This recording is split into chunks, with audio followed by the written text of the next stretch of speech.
नमस्कार, आज की खबर में आपका स्वागत है और मैं विजेंद्र सोलंकी। चुनावी चौसर के खेल में मोहरे बिछाए जा चुके हैं। विपक्षियों को मात देने और अपने मोहरों की जीत सुनिश्चित करने के लिए दिग्गज हर तरीके की चाल चल रही हैं। मकसद सिर्फ और सिर्फ जीतना। कोई गरीबों के बीच अपने आप को आम बताकर खास बनने की कोशिश में लगा है, तो कोई खुद को विकास पुरुष बता पार्टी का विकास करने में जुटा है। इन सबके बीच कहीं कार्यकर्ता एक दूसरे से लड़कर चुनावी दंगल को सच में दंगल बनाने में लगे हैं, तो कोई पीले चावल बांट अपनी राजनीति में रंग भरने की कोशिश कर रहे हैं। कुल मिलाकर चुनावी चौसर में हर दिन चाल और रंग बदलता है। आज चुनावी चौसर में बात कुछ ऐसी ही चालों की, साथ ही बात उस मुद्दे की जिसके सामने कई चुनाव चले गए, नेता बदल गए, लेकिन मुद्दा जस का तस बना रहा।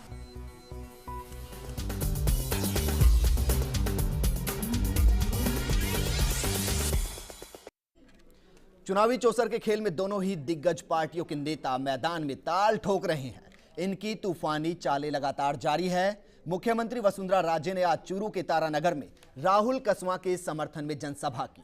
वसुंधरा के साथ राजेंद्र राठौड़, राम सिंह कसवा, जय नारायण पूनिया समेत कई विधायक और बीजेपी नेता मौजूद थे। तारानगर के बाद राजे ने श्री गंगानगर संसदीय क्षेत्र में चुनावी सभा को संबोधित करते हुए न सिर्फ केंद्र की सरकार पर हमला बोला, बल्कि गहलोत की सरकार पर भी जमकर प्रहार की।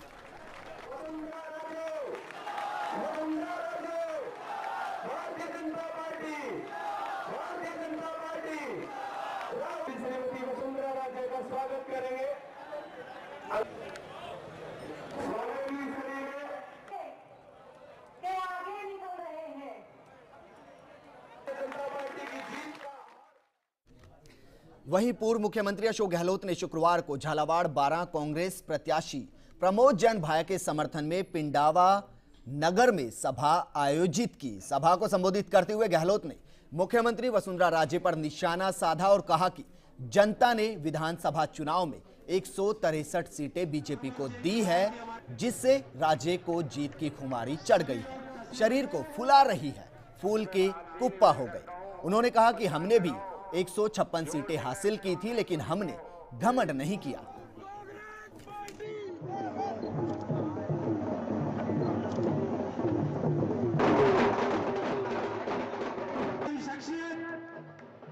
एक ऐसे नेता हमारे बीच में पधार चुके हैं, सर्वप्रथम प्रमोद जैन जी भाई जी। हमारे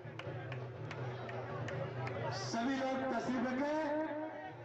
मैं आपसे ही निवेदन करता हूं, मतदान कराओ, जोर देकर कांग्रेस को जिताओ।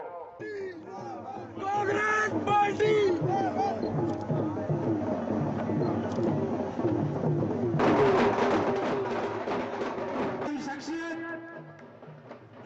एक बूंद पसीना नहीं आया और आप बताओ राज में आ गए।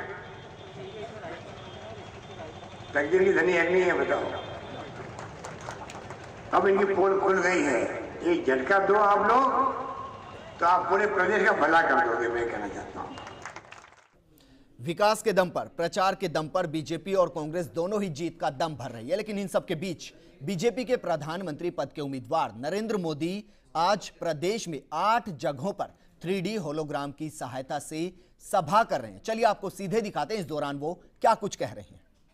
सैकड़ों ट्विटर और फेसबुक देखे कि जिसमें नौजवानों ने अपनी उंगली पर लोकतंत्र की प्रतिष्ठा का जो शाही का, काली शाही का निशाना है, बड़े गौरव के साथ अपनी उंगली बताती हुई तस्वीरें उन्होंने फेसबुक पर रखी है।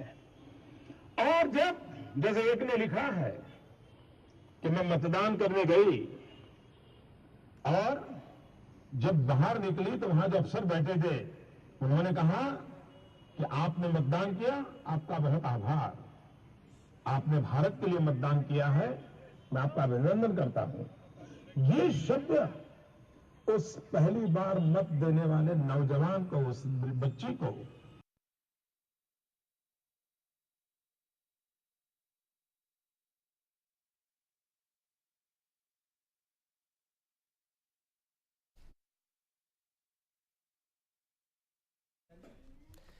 तो ये नरेंद्र मोदी की 3D होलोग्राम सभा जोधपुर के गांधी मैदान, उदयपुर में टाउन हॉल, 12 में दीनदयाल पार्क के साथ साथ पूरे प्रदेश में 8 जगह पर सीधा प्रसारित की जा रही थी और इसके माध्यम से नरेंद्र मोदी प्रचार प्रसार में लगे हुए थे। आगे बढ़ते हैं। बीजेपी और मोदी विकास की बात कर प्रचार पर जोर देकर चुनावी रण में ताल ठोक रहे हैं, तो वहीं कांग्रेस में केंद्रीय मंत्री आनंद शर्मा का कहना है कि मोदी के आक्रामक प्रचार का जवाब देने में कांग्रेस ढीली पड़ी है।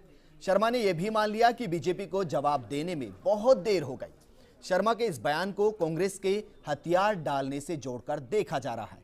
जरा अभी सुनिए इस सब के बीच आनंद शर्मा ने क्या कुछ कहा।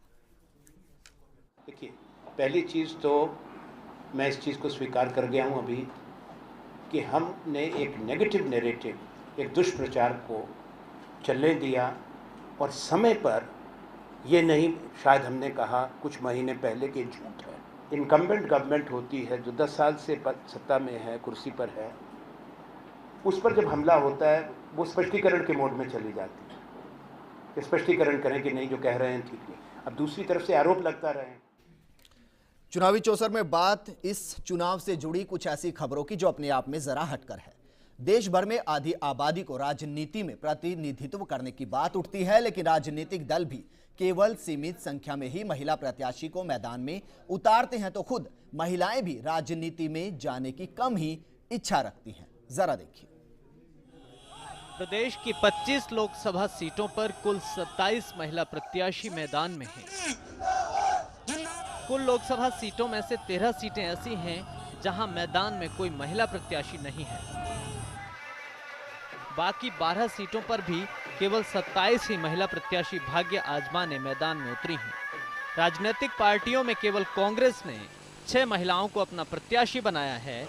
इस कड़ी में जमींदारा पार्टी दूसरे नंबर पर रही, जो 2 महिलाओं को चुनाव लड़ा रही है। भाजपा, बसपा और राजस्थान विकास पार्टी ने एक महिला को अपना उम्मीदवार बनाया, जबकि 12 महिलाएं बतौर निर्दलीय मैदान में हैं। 7% महिलाएं ही उम्मीदवार। राज्य की 25 सीटों पर 2 चरण में वोट पड़ेंगे। कुल 320 प्रत्याशी मैदान में हैं। महिला प्रत्याशियों की संख्या 27 है, यानी कुल प्रत्याशियों के मुकाबले महिला भागीदारी महज 8.43% तक ही सीमित रह गई। इन सीटों पर नहीं है महिला प्रत्याशी। बीकानेर, चुरू, सीकर, जयपुर ग्रामीण, अलवर, भरतपुर, बाड़मेर, जालौर, उदयपुर, राजसमंद, भीलवाड़ा, कोटा और झालावाड़। जिन 12 सीटों पर महिला प्रत्याशी मैदान में हैं, उनमें सबसे ज्यादा 5 उम्मीदवार झुंझुनू और दौसा लोकसभा सीट पर हैं। जोधपुर और चित्तौड़गढ़ में 3 महिला प्रत्याशी मैदान में हैं। जयपुर, करौली, टोंक, गंगानगर, नागौर, बांसवाड़ा, अजमेर और पाली सीट से एक महिला उम्मीदवार भाग्य आजमा रही हैं। किस पार्टी से कितनी प्रत्याशी?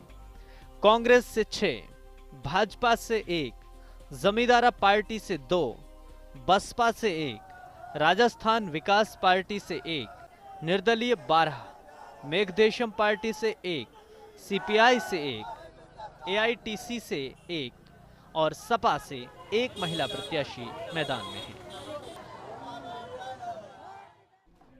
महिलाएं भले ही राजनीति में कम आ रही हो या यूं कहें कि उन्हें लाया नहीं जा रहा, लेकिन इनके और जिनके पति उम्मीदवार हैं, ये महिलाएं उनके और अपने पति के लिए खूब प्रचार कर रही हैं। साथ ही आपको बताते हैं किस उम्मीदवार की पत्नी के पास कितना पैसा है, जो 2 राज परिवार के उम्मीदवार की पत्नियों से भी 2 गुना है। जरा देखिए।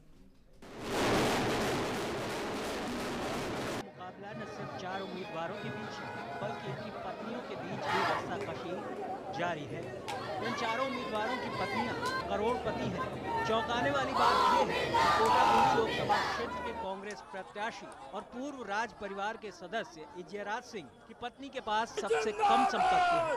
झालावाड़ 12 संसदीय क्षेत्र के प्रत्याशी प्रमोद जैन भाया की पत्नी सबसे ज्यादा धनवान है।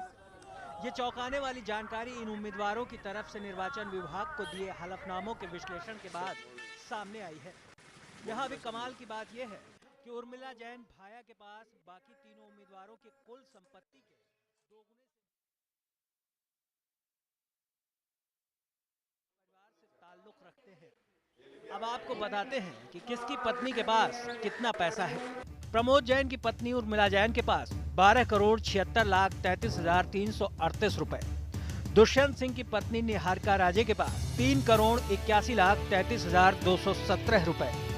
ओम बिरला की पत्नी अनीता बिरला के पास 2,13,96,412 रुपए और इजराज की पत्नी कल्पना के पास कुल चल अचल संपत्ति 1,63,00,000 की है न कमाल। उर्मिला जैन न सिर्फ कुल संपत्ति में बाकी से आगे हैं, बल्कि नकद राशि में भी वो सबसे आगे हैं। निर्वाचन विभाग को दी गई जानकारी के मुताबिक उर्मिला के पास 68,22,756 रुपए की नकदी है। निहारिका के पास केवल 35,380 रुपए ही हैं। डॉक्टर अमिता बिरला के पास नकदी 74,339 रुपए बताई गई है और कल्पना देवी के पास भी सिर्फ 50,000 की नकदी है। नकदी और कुल संपत्ति में बेशक उर्मिला आगे हों, लेकिन गहनों के मामले में निहारिका ज्यादा शौकीन नजर आती हैं। जरा देखिए किसके पास कितने गहने हैं। निहारिका के पास 3,764 ग्राम सोने के जेवर हैं। डॉक्टर अमिता के पास 200 ग्राम सोने के। कल्पना देवी के पास 1,164 ग्राम और उर्मिला जैन के पास 110 तोला सोने का जेवर है। बेशक चुनाव में महिला उम्मीदवारों की तादाद कम हो, लेकिन वो अपने पति के लिए प्रचार कर अपनी भागीदारी लगातार निभा रही हैं। फर्स्ट इंडिया के लिए कोटा से शाकिर अली की रिपोर्ट। आज की खबर में यहां रुकेंगे एक छोटे से ब्रेक के लिए। आप देखते रहिए फर्स्ट इंडिया।